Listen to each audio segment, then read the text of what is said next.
Hello friends, എല്ലാവർക്കും പുതിയൊരു വീഡിയോയിലേക്ക് സ്വാഗതം. ഇന്ന് ഞാൻ വന്നിട്ടുള്ളത് ഒരു വെറൈറ്റി റെസിപ്പിയുമായിട്ടാണ് കേട്ടോ. ഒരു പക്ഷേ ചിലർക്കൊക്കെ അറിയാമായിരിക്കാം, അറിയാത്തവരുണ്ടെങ്കിൽ തീർച്ചയായിട്ടും ഇതൊന്ന് ട്രൈ ചെയ്ത് നോക്കണം. അടിപൊളി ഒരു തീയലിൻ്റെ റെസിപ്പിയാണ്. അപ്പോൾ എന്തുകൊണ്ടാണ് നമ്മൾ ഈ തീയൽ തയ്യാറാക്കുന്നത് എന്നുള്ളത് ഞാൻ വഴിയെ പറയാം. അപ്പം അതിനു മുൻപ് നമ്മളുടെ ചാനലിൽ പുതിയതായിട്ട് കാണുന്ന വ്യൂവേഴ്സ് ആരെങ്കിലും ഉണ്ടെങ്കിൽ പ്ലീസ് ഒന്ന് സബ്സ്ക്രൈബ് ചെയ്ത് സപ്പോർട്ട് ചെയ്യാൻ മറന്നു പോകരുത്. സബ്സ്ക്രൈബ് ചെയ്യുമ്പോൾ ആ തൊട്ടടുത്തുള്ള ബെല്ലൈക്കണിലെ ഓൾ കൂടി ഒന്ന് മറക്കാതെ പ്രസ് ചെയ്തേക്കുക.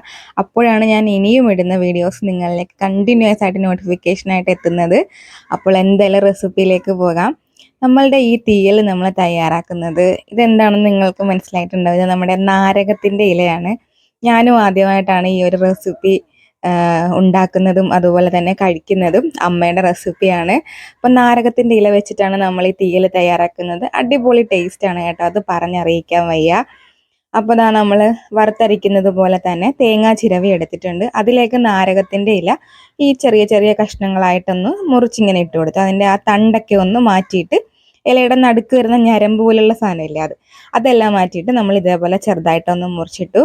അതുപോലെ തന്നെ അതിലേക്ക് 6-7 അല്ലി വെളുത്തുള്ളി, അതുപോലെ തന്നെ 1 ടീസ്പൂൺ അളവിൽ വെളിച്ചെണ്ണ, ഇത്രയും ചേർത്തിട്ട് നമുക്ക് നന്നായിട്ടൊന്ന് വറുത്തെടുക്കാം. നമ്മൾ തീയലിനൊക്കെ തേങ്ങ വറുത്തെടുക്കുമല്ലോ. പിന്നീട് കുറച്ചും കൂടി ഇൻഗ്രീഡിയൻസ് നമ്മൾ ചേർത്ത് കൊടുക്കുന്നുണ്ട്.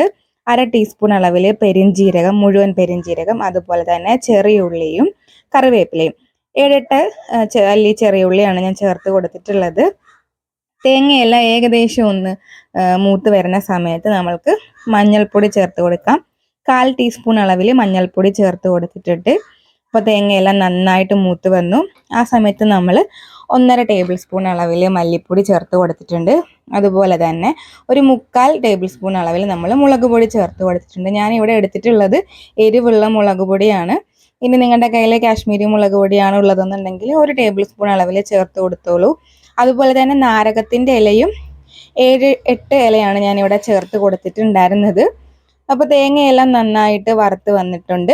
അപ്പോൾ നമുക്ക് തണുത്തതിന് ശേഷം നന്നായിട്ട് അരച്ചെടുക്കാം. ഒരുപാട് വെള്ളം ചേർത്ത് അരച്ചെടുക്കേണ്ട, ഈ ഒരു കുഴമ്പ് പരുവത്തിലാണ് നമ്മൾക്കിത് അരച്ചെടുക്കേണ്ടത്.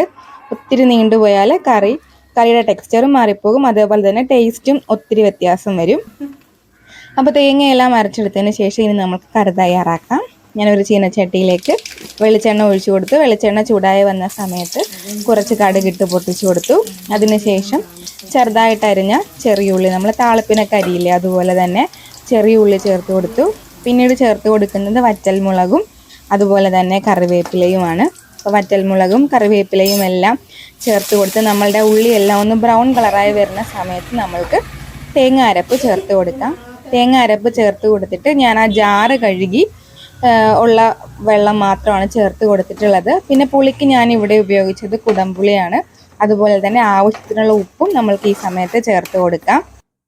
കുടംപുളിക്ക് പകരം നമ്മൾക്ക് വാളംപുളി അല്ലെങ്കിൽ പിഴുപുളി എന്നൊക്കെ പറയില്ലേ, അതും ചേർത്ത് കൊടുക്കാം. പക്ഷെ കുടംപുളിയിൽ തയ്യാറാക്കുമ്പോഴുള്ള ടേസ്റ്റ് എന്ന് പറയുന്നത് വളരെ രുചികരമാണ്. തീർച്ചയായിട്ടും നിങ്ങൾ എല്ലാവരും ട്രൈ ചെയ്ത് നോക്കണം.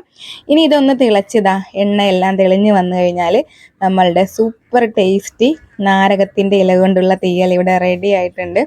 അടിപൊളി ടേസ്റ്റാണ് കേട്ടോ. ഞാൻ കഴിച്ചിട്ടുള്ള തീയലുകളിൽ വെച്ച് എനിക്ക് ഏറ്റവും കൂടുതൽ ഇഷ്ടപ്പെട്ട തീയൽ ഇതായിരുന്നു. നല്ല ചൂട് ചോറിൻ്റെ ഒപ്പം ഈ ഒരു തീയൽ മാത്രം ഉണ്ടെങ്കിൽ നമ്മൾക്ക് എത്ര വേണമെങ്കിലും ചോറ് കഴിക്കാം. ഇനി നിങ്ങൾക്ക് എന്തിൻ്റെ കൂടെ വേണമെങ്കിലും സൈഡ് ഡിഷായിട്ട് കഴിക്കാം. വളരെ ടേസ്റ്റി ആയിട്ടുള്ള ഹെൽത്തി ആയിട്ടുള്ള ഒരു തീയലാണ്. അപ്പോൾ തീർച്ചയായിട്ടും നിങ്ങളെല്ലാവരും ട്രൈ ചെയ്ത് നോക്കണം. ട്രൈ ചെയ്ത് നോക്കിയിട്ട് കറിയെക്കുറിച്ചിട്ടുള്ള നിങ്ങളുടെ അഭിപ്രായങ്ങൾ കമൻറ്റ് ബോക്സിൽ വന്ന് തീർച്ചയായിട്ടും പറയണം. അപ്പോൾ വീണ്ടും ഇതുപോലുള്ള വെറൈറ്റി റെസിപ്പീസും ഒക്കെ ആയിട്ട് ഞാൻ വരുന്നതായിരിക്കും. അപ്പോൾ ആദ്യം പറഞ്ഞ പോലെ പുതിയ കൂട്ടുകാർ പ്ലീസ് ഒന്ന് സബ്സ്ക്രൈബ് ചെയ്ത് സപ്പോർട്ട് ചെയ്യാൻ മറന്നു പോകരുതേ. അപ്പോൾ വീണ്ടും മറ്റ് വീഡിയോയുമായി വരുന്നത് വരേക്കും എൻ്റെ എല്ലാ കൂട്ടുകാർക്കും ടാറ്റാ, bye bye, see you friends.